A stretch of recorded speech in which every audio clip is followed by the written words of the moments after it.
नेत्रों को कोमलता से बंद कर लीजिए। मिलकर प्रभु के निज नाम ओम का उच्चारण करेंगे। लंबी गहरी सांस भर लीजिए।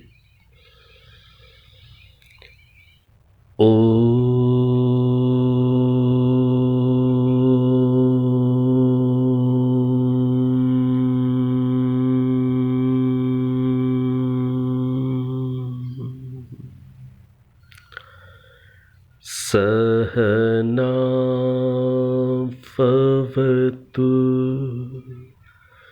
सहनौ भुनक्तु सह वीर्यं करवावहै तेजस्विनावधीतमस्तु मा विद्विषावहै। ओम शांति शांति शांति।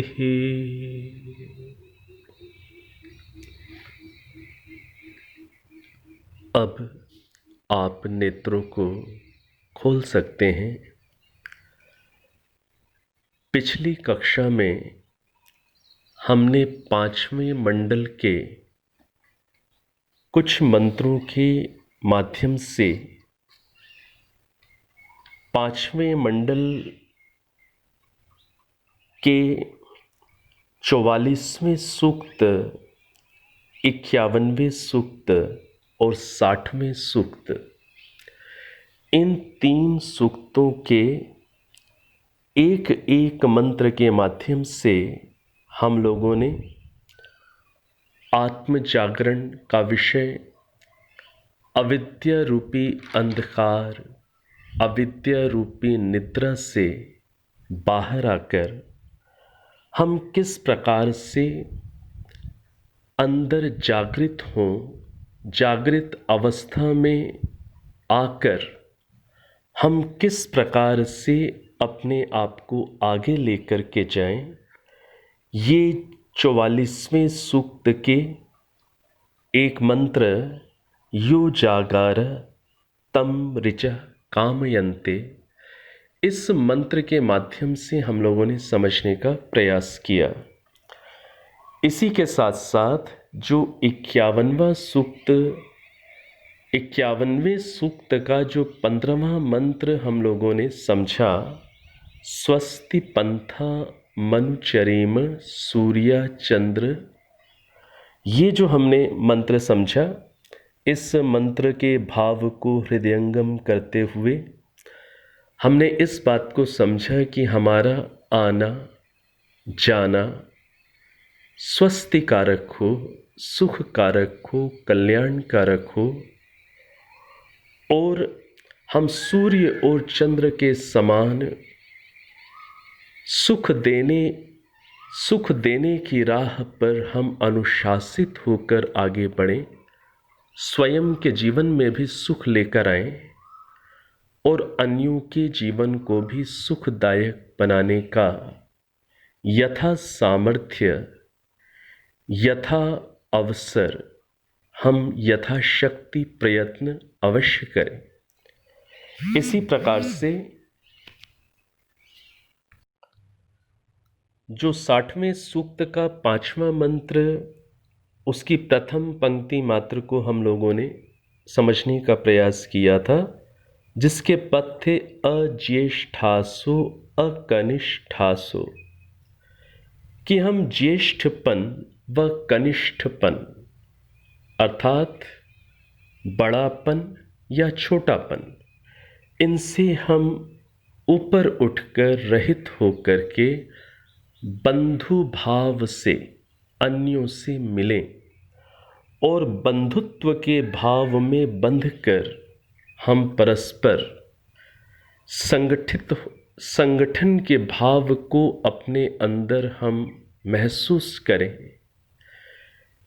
हम सब एक परमात्मा की संतानें हैं हम सब परस्पर बंधु हैं, ये जो भाव है, ये भाव हमें संगठित कर देता है, हमें एक सूत्र में बांध देता है और ऐसे भाव में बंधकर हम मिल करके श्रेष्ठ ऐश्वर्यों को प्राप्त करें, हम आगे से आगे बढ़ें और अन्यों को बढ़ाते जाएं। तो ये कुछ पांचवें मंडल के इन 3 सूक्तों के हम लोगों ने इन 3 मंत्रों को समझने का प्रयास किया था। अब हम चलते हैं 5वें मंडल के 78वें सूक्त में। 78वां सूक्त 78th सूक्त। जो 78वां सूक्त है उसमें 3 मंत्र हैं जिनको मैं यहाँ पर कोट करना चाह रहा हूँ, यहाँ पर उद्धृत प्रस्तुत करना चाह रहा हूँ। 7वां, 8वां और 9वां मंत्र। 78वें सूक्त के ये 3 मंत्र, 7वां, 8वां और 9वां मंत्र। इन तीनों मंत्रों के अंदर एक पद आया हुआ है, दश मास्यः। पहले मंत्र में, 7वें मंत्र में ये पद है दश मास्यः। 8वें मंत्र में भी यही पद है दश मास्य। और जो 9वां जो मंत्र है उसमें दश मासा ऐसा मंत्र है। तो ये जो प्रकरण है इन 3 मंत्रों के अंदर, ये प्रकरण है गर्भ का। मनुष्य के गर्भ में कितने समय तक गर्भ में मनुष्य संतान को धारण करे, इस संदर्भ में ये 3 मंत्र हैं। तो जो गर्भवास है वो गर्भवास यहाँ वेद के अंदर 3 मंत्रों के अंदर स्पष्ट पद है दश मास। 10 मास 10 महीने गर्भवास यदि हो जाए तो महर्षि दयानंद सरस्वती जी ने एक मंत्र के भावार्थ में लिखा है, उसको हम लोग पढ़ेंगे कि 10 महीने तक गर्भवास हो जाने पर जो संतान है वो उत्तम उत्पन्न होते हैं। तो ये जो 3 मंत्र हैं, इन 3 मंत्रों का मैं उच्चारण आपके समक्ष कर रहा हूँ। उसके बाद फिर हम इनके भावार्थ को, पदार्थ को जैसा उचित और सरल होगा वैसा हम लोग समझने का प्रयास करेंगे। 7वां मंत्र।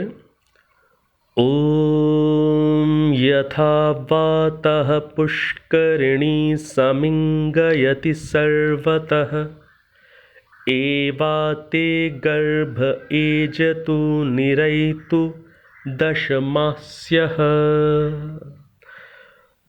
ओम यथा वातो यथा वनं यथा समुद्र एजति एवा त्वं दशमास्य सह वेहि जरायुणा।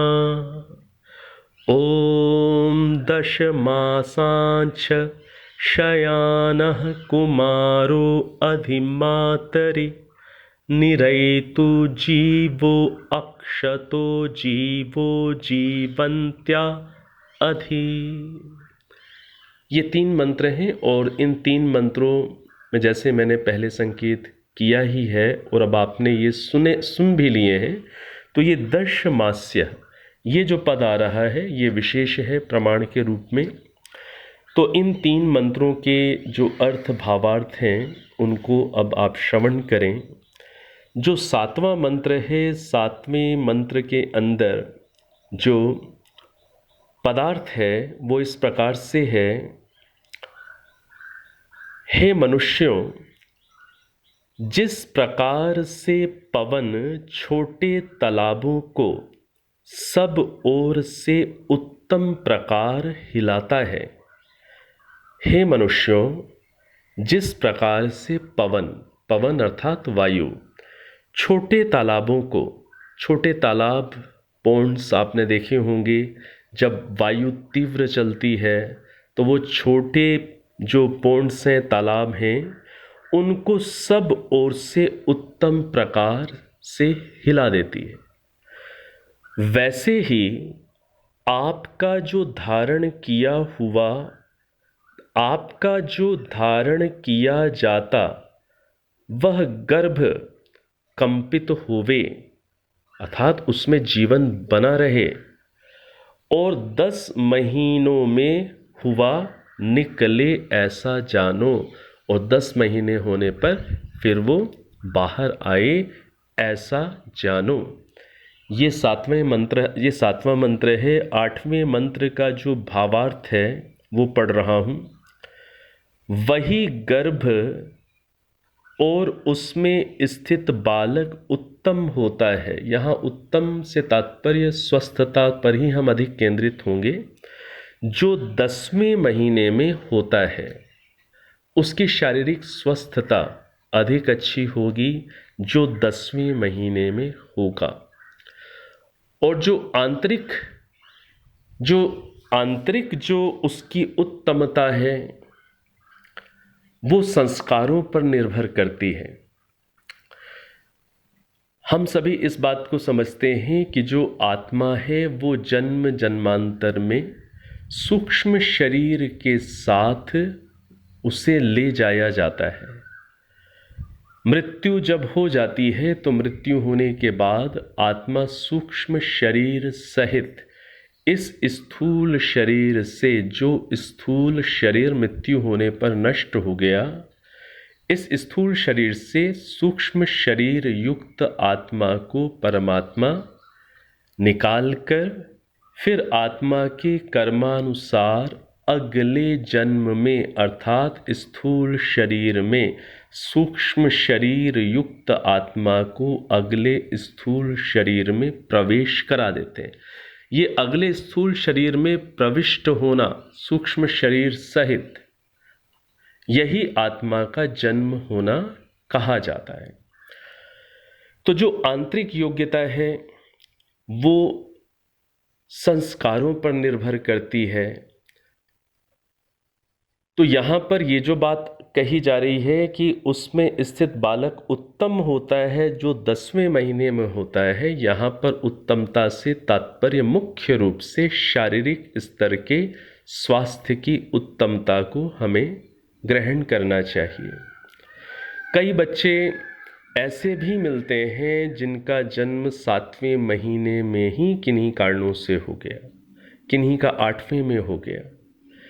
और ऐसे बच्चों को भी हाँ ये ज़रूर देखा जाता है कि जो बच्चा 7वें महीने में जिसका जन्म हो गया, 8वें महीने में जन्म हो गया, पैदा होने के बाद उसकी काफ़ी एक्स्ट्रा केयर करनी पड़ती है, काफ़ी उसका विशेष ध्यान रखना पड़ता है, तो बच्चा फिर धीरे धीरे स्वास्थ्य को प्राप्त करता है।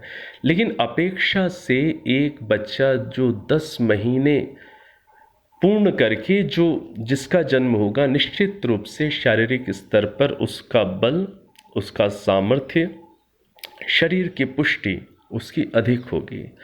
और जो आंतरिक योग्यता है, संस्कारों से युक्त योग्यता है, वो तो जन्म जन्मांतर के साथ हमारे सूक्ष्म शरीर में हमारा जो मन होता है उसमें संस्कार रूप में हमारे साथ चल रही होती है। बुद्धि की तीव्रता का स्तर, हमारा रुझान, रुचि, इसी के साथ साथ समझने की योग्यता, कई प्रकार के संस्कार जो हमारे मन के अंदर हैं वो तो मन में है और मन सूक्ष्म शरीर का पार्ट है। तो यहाँ पर 10वां महीना पूरा करके जब बालक उत्पन्न होता है तो वो उत्तम होता है। यहाँ पर उत्तमता से अभिप्राय मुख्य रूप से स्थूल शरीर की स्वस्थता और आरोग्यता से लेना होगा, उसकी बलवत्ता से लेना होगा। अगला जो मंत्र है, जो 9वां मंत्र है, इसका जो पदार्थ है और भावार्थ है वो दोनों ही मैं पढ़ रहा हूँ। पदार्थ है, हे मनुष्यों,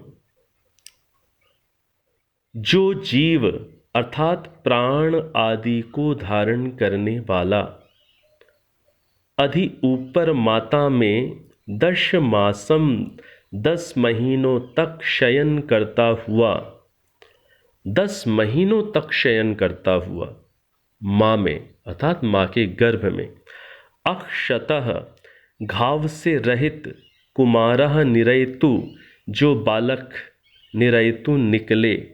अब यहाँ कहीं पर मान लीजिए बालक शब्द लिखा हुआ है, तो इससे तात्पर्य बालक और बालिका दोनों से ही होता है।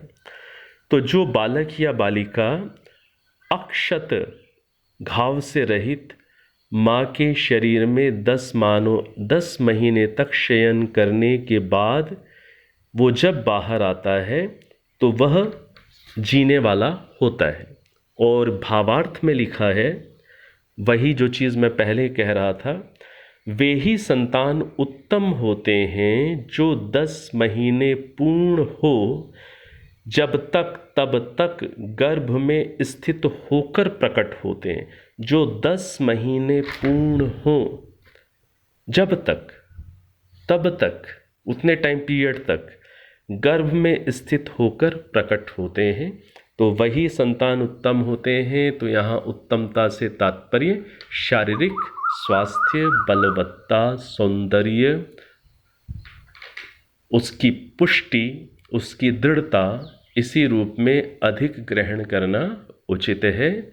और जो आंतरिक योग्यता है वो तो मन में पड़े हुए संस्कारों पर निर्भर कर रही है। तो वो जिसके जैसे संस्कार, जन्म जन्मांतर की जैसी आदतें, जैसी वैल्यूज़ को समझने की और धारण करने की क्षमताएं आदि आदि, वो मन में पड़े सूक्ष्म शरीर पर पड़े संस्कारों पर निर्भर करती हैं मुख्य रूप से।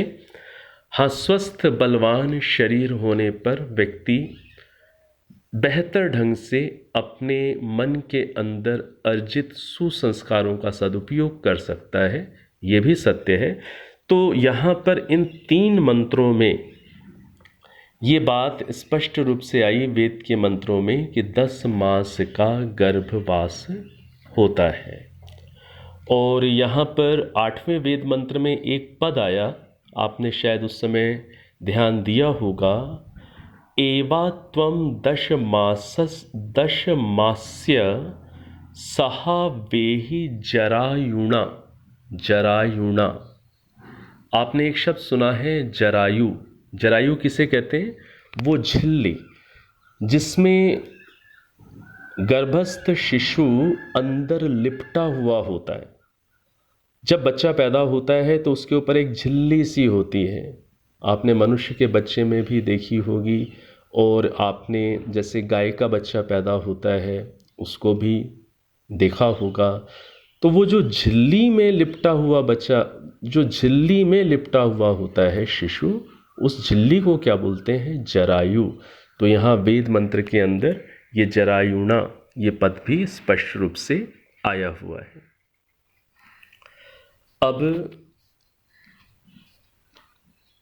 अब अगला विषय हम देखते हैं, ये है 5वें मंडल के 81वें सूक्त का। 5वें मंडल का जो 81वां सूक्त है उसमें एक मंत्र है। मंत्र आप में से जिन्होंने ऋग्वेद आदि भाष्य भूमिका को अच्छे से पढ़ा हुआ है वो इस मंत्र को पहचान सकेंगे। ऋग्वेद आदि भाष्य भूमिका के अंदर बहुत ही सुंदर अध्यात्म से संबंधित बहुत ही गहरे विषय हैं।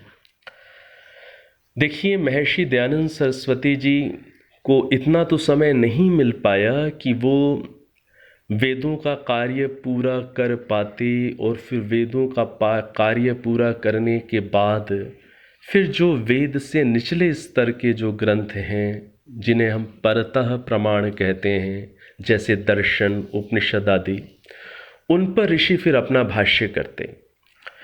वेद तो स्वतः प्रमाण है, सूर्य के समान ये ईश्वर के द्वारा प्रकाशित हैं।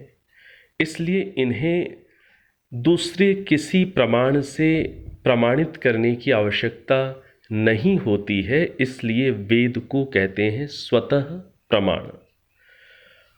और जो वेद से जो नीचे के स्तर के ग्रंथ हैं, जैसे दर्शन हैं, उपनिषद हैं, इनमें जो बातें होती हैं वो बातें यदि वेदानुकूल हैं तो ही वो प्रमाण होती हैं। तो वेदानुकूल हैं तो प्रमाण होती हैं, वेदानुकूल नहीं हैं तो उन्हें प्रामाणिक नहीं माना जाता है। इसलिए बाकी के जो ग्रंथ हैं उन्हें परतः प्रमाण कहा जाता है। तो महर्षि दयानंद सरस्वती जी ने सबसे अधिक प्रयास यही किया कि वेदों का भाष्य हो जाए। तो आपको ये जानकारी है ही कि वो पूरा तो नहीं कर पाए, और फिर उन्हें दर्शन आदि के भाष्य करने का जो उनका लक्ष्य अवश्य ही रहा होगा, दर्शन उपनिषदों पर टीकाएं करने का, वो उन्हें फिर समय मिल नहीं पाया। लेकिन ये हम सबके लिए एक बड़े ही, जिसे कहें, बहुत ही प्रसन्नता जैसी बात है, या एक थोड़ा सा उर्दू का शब्द है, मैं लेना नहीं चाह रहा, सुकून, उसकी बात है, एक संतोष की बात है। वो क्या है? संतोष की बात यह है कि महर्षि दयानंद सरस्वती जी ने ऋग्वेद आदि भाष्य भूमिका के अंदर 2 अध्यायों के अंदर, ऋग्वेद आदि भाष्य भूमिका के 2 अध्याय अध्यात्म की दृष्टि से बहुत अधिक महत्वपूर्ण हैं। 2 अध्याय, पूरी पुस्तक, पूरा ग्रंथ पढ़ने का प्रयास करिएगा। ज्ञान विज्ञान का वो खजाना है, भरा हुआ है उसमें।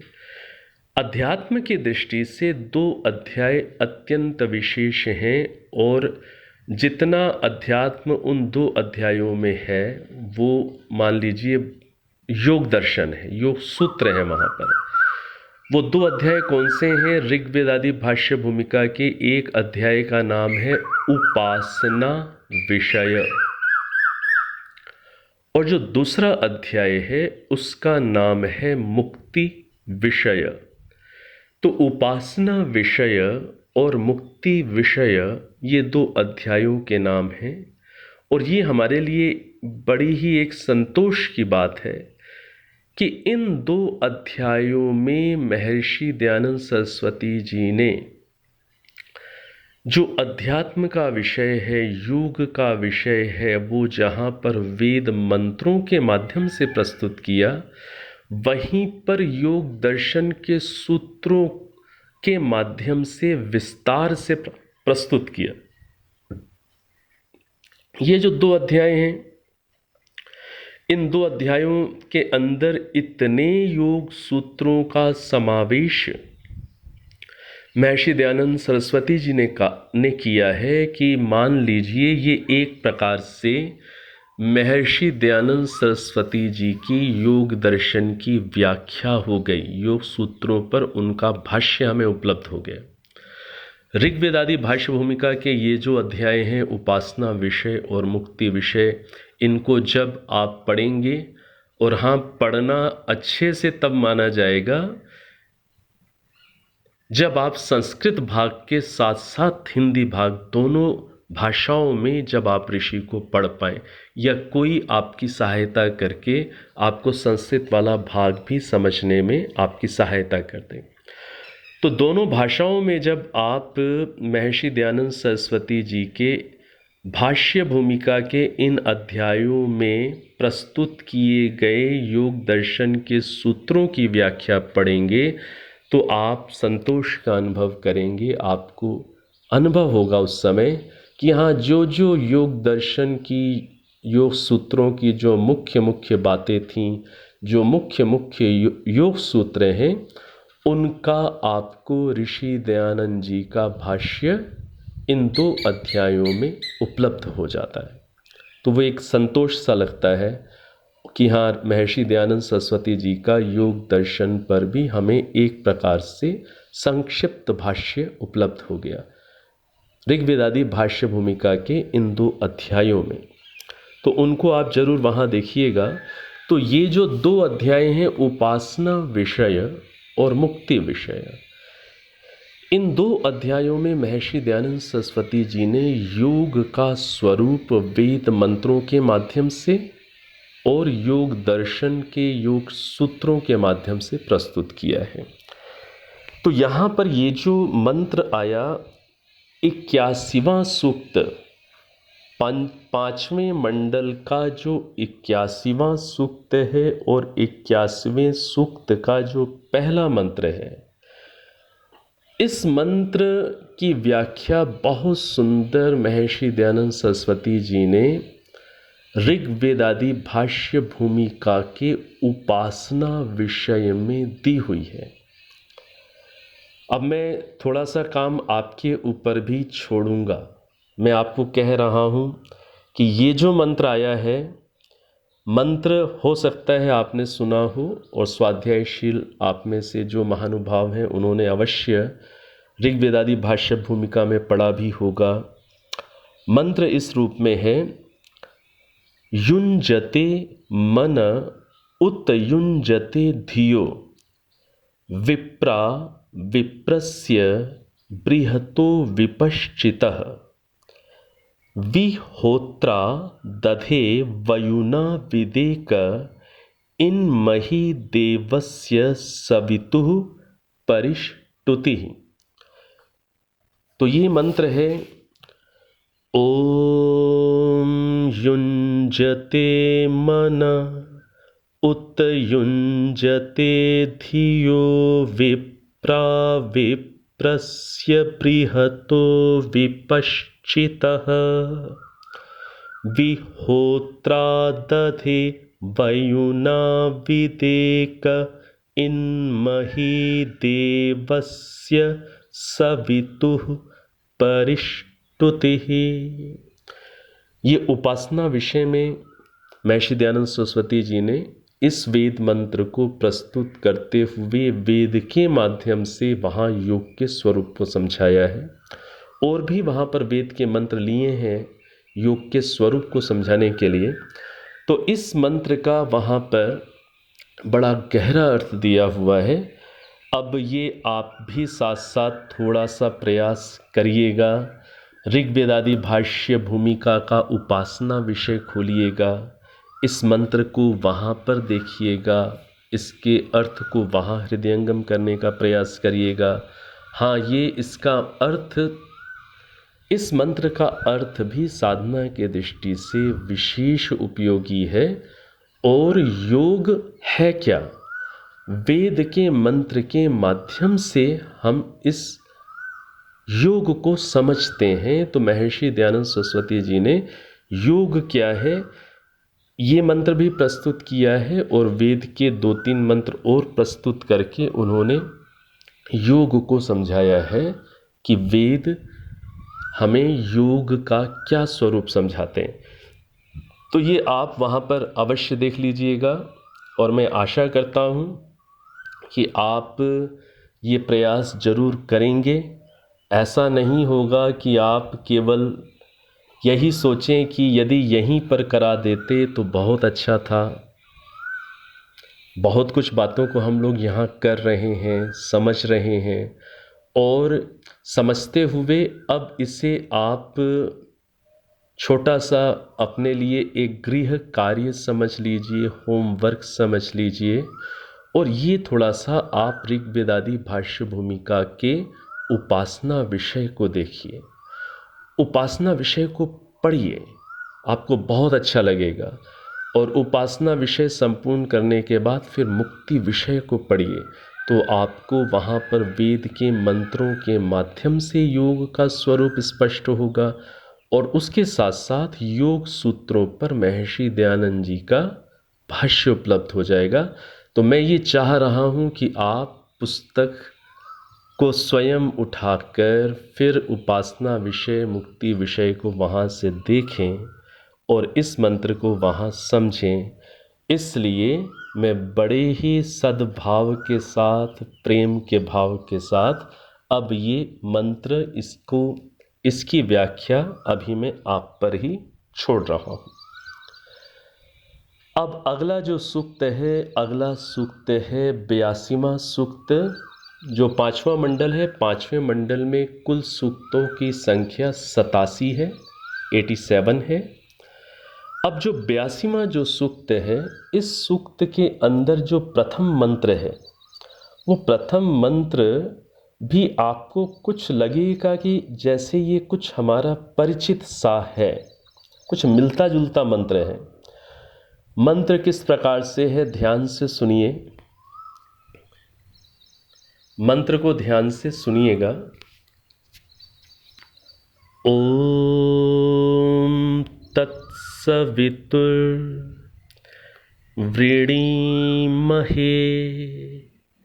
ओम तत्सवितुर्वृणीमहे।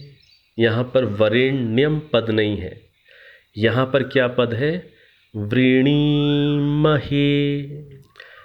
ओम तत्सवितुर्वृणीमहे वयं देवस्य भोजनं, वयं देवस्य भोजनं श्रेष्ठं सर्वधातमं तुरं भगस्य धीमहि। श्रेष्ठं सर्वधातमं तुरं भगस्य धीमहि। तो धीमहि पद आ गया।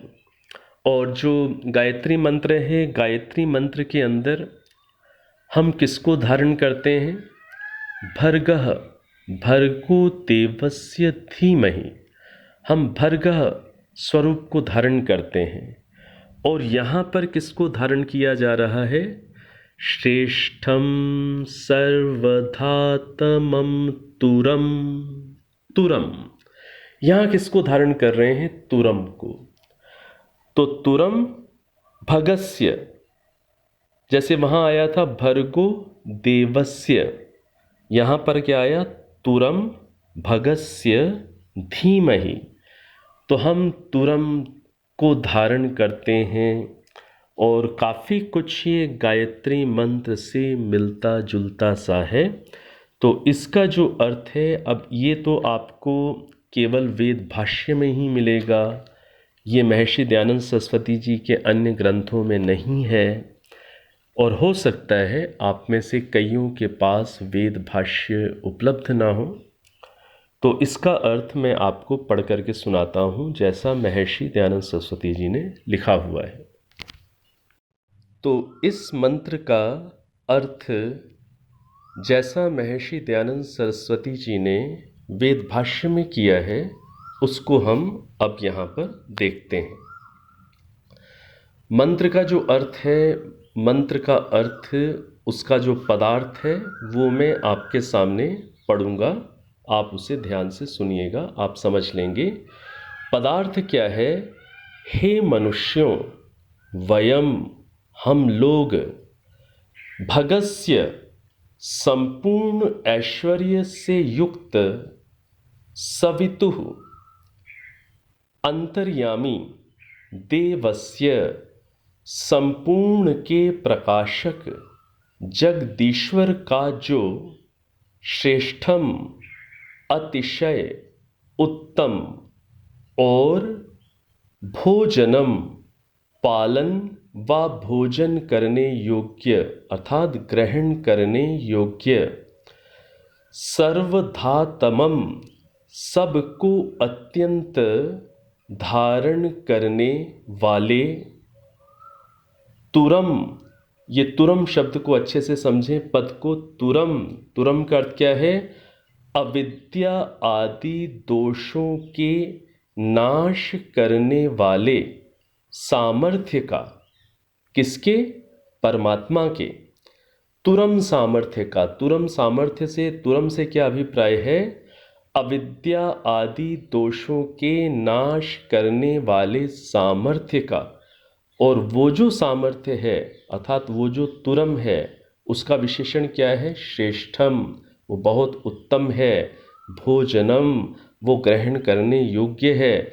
तो ऐसा जो परमेश्वर का अविद्या आदि दोषों के नाश करने वाला जो सामर्थ्य है, जो उनका ऐसा स्वरूप है, वृणीमहे, उसे हम स्वीकार करते हैं और धीमहि, उसको हम धीमहि धारण करते हैं। जैसा हम गायत्री मंत्र में बोलते हैं उसे हम धारण करते हैं।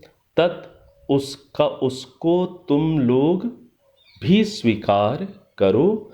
तो जैसे योगी जन परमात्मा के अविद्या के नाश करने वाला जो उनका सामर्थ्य है, या अविद्या से रहित निर्विकार शुद्ध पवित्र जो उनका श्रेष्ठ ग्रहण करने योग्य जो स्वरूप है, जैसा ध्यानी लोग करते हैं ऐसा हम भी करें, ऐसा तुम भी करो। तो ये महर्षि दयानंद सरस्वती जी ने इस मंत्र का पदार्थ लिखा हुआ है।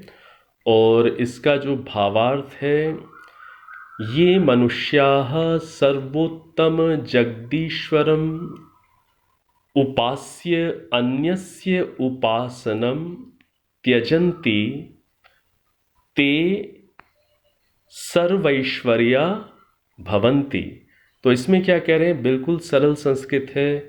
ये मनुष्याः, जो मनुष्य, सर्वोत्तम जगदीश्वरम, सर्वोत्तम जगदीश्वर को, उपास्य, उसको ही उपास्य के रूप में जो ग्रहण करते हैं, अन्योपासनम त्यजन्ति, और अन्यों की उपासना का परित्याग कर देते हैं, एक सच्चे परमात्मा की ही उपासना करते हैं। ते सर्वैश्वर्या भवन्ति, वो सभी ऐश्वर्यों से युक्त होते हैं, वो ऐश्वर्यशाली होते हैं। तो ये जो मंत्र है, जो कुछ गायत्री मंत्र से मिलता जुलता मंत्र हमें मिला है, ये जिसको अभी हम सभी ने देखा है मिलकर, ये है 5वें मंडल के 82वें सूक्त का प्रथम मंत्र। 5वें मंडल के 82वें सूक्त का ये प्रथम मंत्र है। तत्सवितुर्वृणीमहे, तत्सवितुर्वृणीमहे वयं देवस्य भोजनं श्रेष्ठं सर्वधातमं तुरम भगस्य धीमहि। ये मंत्र है, ओम तत्सवितुर्वृणीमहे वयं देवस्य भोजनं श्रेष्ठं सर्वधातमं तुरं भगस्य धीमहि। तो इसका अर्थ महर्षि दयानंद जी का जो पदार्थ है उसको हम लोगों ने समझा। अब वेद मंत्रों के अर्थ कैसे किए जाते हैं, कुछ बिल्कुल सामान्य से बेसिक हम समझें। भले ही हमें अभी बिल्कुल बेसिक संस्कृत आती है, या हमें संस्कृत मान लीजिए नहीं भी आती, तो भी समझें कि अर्थों को कैसे किया जाता है। जैसे यहाँ पर आया तत्सवितुर वृणीमहे, अब इस चीज को समझ लीजिए। वयम देवस्य, अब जैसे देवस्य आया, देवस्य में बड़ा स्पष्ट रूप से आपको स्या मिल रहा है। देव शब्द है, देव शब्द के साथ क्या जुड़ा हुआ है, स्या, तो देवस्य। ऐसे ही मंत्र की अगली पंक्ति में क्या है, श्रेष्ठम सर्वधातमम तुरम भगस्य। तो ये जो देवस्य है और भगस्य है, इन दोनों में षष्ठी विभक्ति है। कौन सी विभक्ति है, षष्ठी विभक्ति। अब अभी यदि आपको थोड़ा सा विभक्ति शब्द भी नया सा लग रहा है तो उसको भी आप रहने दें, बिल्कुल चिंता नहीं करें। बस ये देखिए, स्या स्या दोनों पदों में आया, तो जिन जिन पदों में समान जैसा ये स्या स्या जुड़ा हुआ है, उन दोनों पदों को मीनिंग करते समय साथ साथ रखा जाता है। मीनिंग कैसे किया जाता है, मीनिंग करने के लिए हमने समझा था ना कि अर्थ प्रदान करने की दृष्टि से हमें मंत्र के पदों को एक व्यवस्थित क्रम में रखना होता है। तो व्यवस्थित क्रम कैसे निर्धारण करते हैं, क्रम कैसे निर्धारण करते हैं उसकी ओर थोड़ा सा मैं संकेत कर रहा हूँ कि जैसे देवस्य में भी षष्ठी विभक्ति है, भगस्य में भी षष्ठी विभक्ति है और सवितु में भी षष्ठी विभक्ति है। ऐसे पदों को जिनमें समान विभक्ति है उनको साथ साथ रख दिया जाता है और उनको साथ साथ रख करके फिर देखा जाता है कि इनमें विशेष्य कौन है और विशेषण कौन है। जो विशेष्य है वो बाद में आएगा और विशेषण वाले पद उससे पहले रखे जाएंगे। तो देवस्य भगस्य ये साथ साथ रखे जाएंगे। ऐसे ही जिनके ऊपर बिंदी आई, सामान्य रूप से मैं समझा रहा हूँ, प्रयास कर रहा हूँ, जिन पदों के ऊपर बिंदी आई, जिन पदों के ऊपर बिंदी आई, किस किस पद के ऊपर देखिए बिंदी आ रही है, श्रेष्ठम, सर्वधातमम, तुरम। ये जो बिंदियां आई हैं जिन जिन पदों के ऊपर, इन पदों को भी साथ रखा जाएगा और इन पदों में भी थोड़ा सा हम देख लेंगे कि कौन सा विशेष्य है और कौन सा विशेषण है। यहाँ पर विशेष्य क्या है, तुरम, और तुरम के ये विशेषण हैं सर्वधातमम, श्रेष्ठम, भोजनम। भोजनम ये भी उसी प्रकार से है। तो तुरम के इतने सारे विशेषण हो गए, सर्वधातमम, श्रेष्ठम, भोजनम। किसके किसके ऐसे स्वरूप को हम धारण करें, किसके, तो वो षष्ठी विभक्ति से पता चलता है। देवस्य, भगस्य, ऐसे परमात्मा के जो देव है, जो भग भजनीय है, ऐसे परमात्मा के तुरम को, जो सर्वधातमम है, जो श्रेष्ठम है, भोजनम है, उसको क्या करें हम, धीमहि वयम, धीमहि हम धारण करें। और ऐसे ही सवितु पद भी आया, सवितु में भी षष्ठी विभक्ति थी, उसको भी षष्ठी विभक्ति वाले पदों के साथ रख दिया जाएगा। तो समान विभक्ति वाले पदों को साथ साथ रखने से हमें पता चल जाता है कि हमें जो मंत्र का जो अर्थ है वो सुगमता से हमें पता चले, उसके लिए नियम क्या होता है, हमें विभक्तियां देखनी होती हैं और उन समान विभक्ति वाले पदों को साथ साथ रखा जाता है और उसमें भी विशेष और विशेषण को समझा जाता है। फिर अंत में क्रियापद होता है, वर्ब होता है। स्टार्टिंग में जो करता है, यहाँ पर क्या है, वयम, हम। तो इस रूप में सेंटेंस का फॉर्मेशन हो जाएगा जिससे हमें अर्थ अधिक सुगमता से स्पष्ट होगा। तो ये जो अभी मैंने बातें कही हैं इसमें थोड़ी सी बेसिक संस्कृत की लैंग्वेज यूज़ हो गई है, विभक्ति। वो यदि आप कोई परिचित नहीं हैं तो उसको लेकर के आप चिंता नहीं करिएगा, आसान सी बात है। आप कोई भी संस्कृत की पुस्तक लेंगे तो उसमें विभक्ति क्या होती है वो आपको समझ में आ जाएगा। तो इस तरीके से समान विभक्ति वाले पदों को एक क्रम में रखा जाता है, अंत में वर्ब क्रियापद होता है। जैसे हम इसी को हम हिंदी में जैसे बना लें कि हम जगत को उत्पन्न करने वाले परमात्मा के श्रेष्ठ स्वरूप को अपनी आत्मा में धारण करते हैं। तो धारण करते हैं, तो धारण करते हैं ये क्रियापद है, ये लास्ट में आएगा।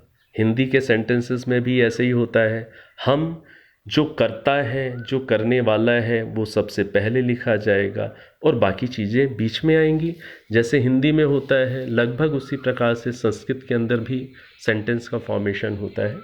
तो ये थोड़ा सा कि जिससे आपको अनुकूलता बन पाए और आप थोड़ा सा परिचित होते चले जाएं मंत्रों से या संस्कृत के नियमों से, इसलिए बीच बीच में ऐसी बातें मैं प्रयास करता हूँ कि सरल रूप में रखी जा सके। अब हमारा जो समय है, समय हमारा समाप्ति की ओर है। तो ये 5वां मंडल, उससे हम लोगों ने परिचित होने का प्रयास किया है। अब अगली कक्षा में हम लोग 6ठा मंडल प्रारंभ करेंगे। अब एक बार ओम, 3 बार शांति। ओ